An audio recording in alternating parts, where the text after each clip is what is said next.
An extremely common criticism of superhero flicks is that they aren't like the comics. I'm here to tell you why that logic trail doesn't hold up. I think the prime example to point to is the 2019 film Joker. I must add that general audiences, who can also be labeled as most people, are not comic fans, nor have many of them even read a single comic book in their lives. Therefore, the portion of the movie-going audience making this argument is quite small in number. Do these demographics affect the legitimacy of the argument? No, not at all. I'm simply highlighting that I'm aware of roughly how many people this entails, and that the common criticism I mentioned is not spewed by most people. Moving on to the actual topic. I think the problem descends from people equating the faithfulness of the adaptation with the quality of the adaptation, when I would argue those two aspects are in completely separate categories. The movie Joker shows us that high-quality films can result from extremely poor adaptation.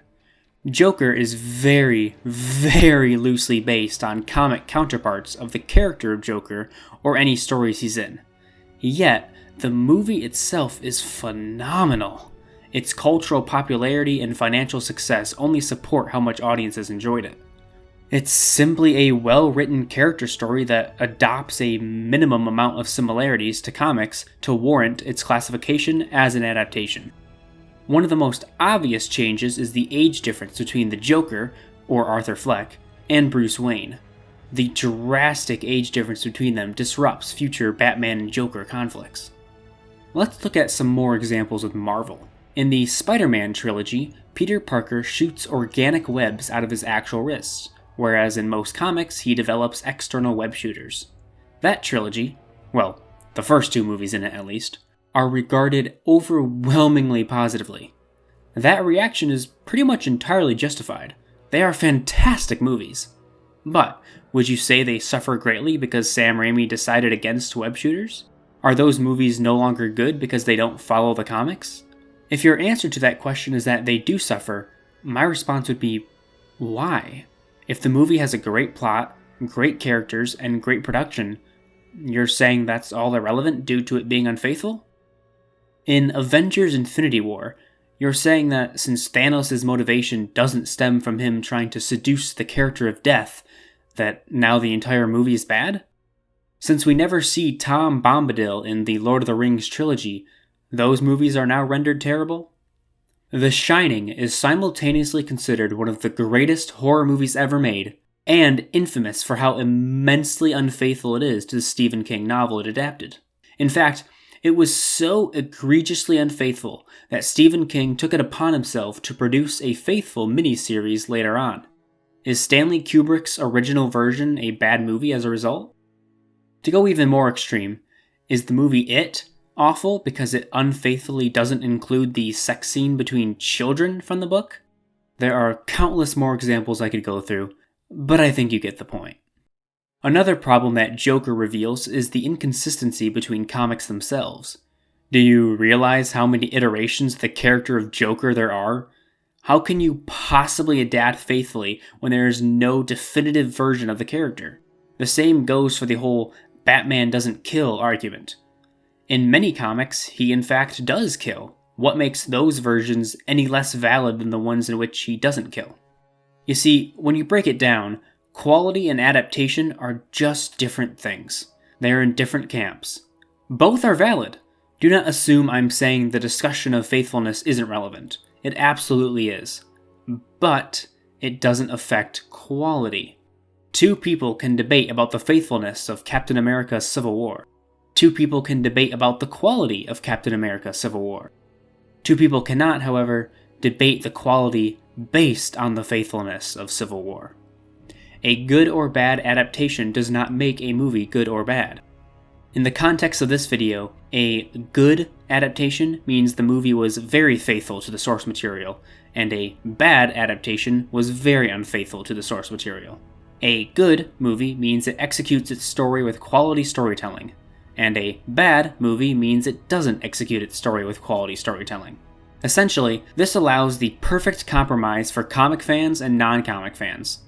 Here's how. You can have a good adaptation be a good movie. you can have a bad adaptation be a bad movie. Additionally, you can have a good adaptation be a bad movie. And, most important to the topic of the video, you can have a bad adaptation be a good movie. All of those combinations can and do exist. I will say though, usually when it's a bad movie but a good adaptation, that just means the source material was bad to begin with. Joker falls in the bad adaptation, good movie category, as do pretty much all superhero movies. To add on, since an adaptation changes the medium in which the original story was told, there are bound to be changes made. It would be near impossible, if not entirely, to have a 100% faithful adaptation. So where do you draw the line? What are the standards? How could you ever define any adaptation as good with such arbitrary methods of measurement? You can't.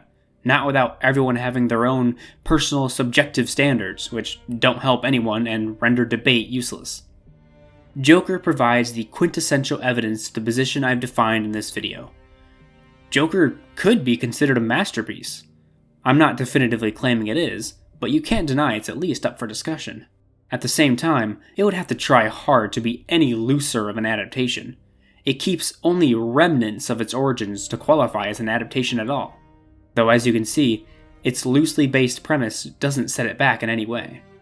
Keep in mind as well, none of this means that you can't still dislike a movie because it's poorly adapted, it just means you can't say it's a bad movie as a result. This probably isn't your go-to example, but I know for me, I hated the Giver movie. I hated it specifically because of how much it deviated from the book, and the book is what I loved. This does not automatically make the movie bad though, as much as that may pain me to say. This logic is surprisingly easy to follow and actually creates a win-win scenario for both fans and haters of adaptations. Feel free to toss some counterpoints in the comments section. I didn't address every point I've ever heard in this short little video, so it's certainly possible I glossed over something you're just dying to bring up. I hope I explained my position in the adaptation debate clearly and thoroughly enough to convince you, or at the very least, understand the inconsistencies with the original criticism from the beginning. It's a complicated topic, to say the least.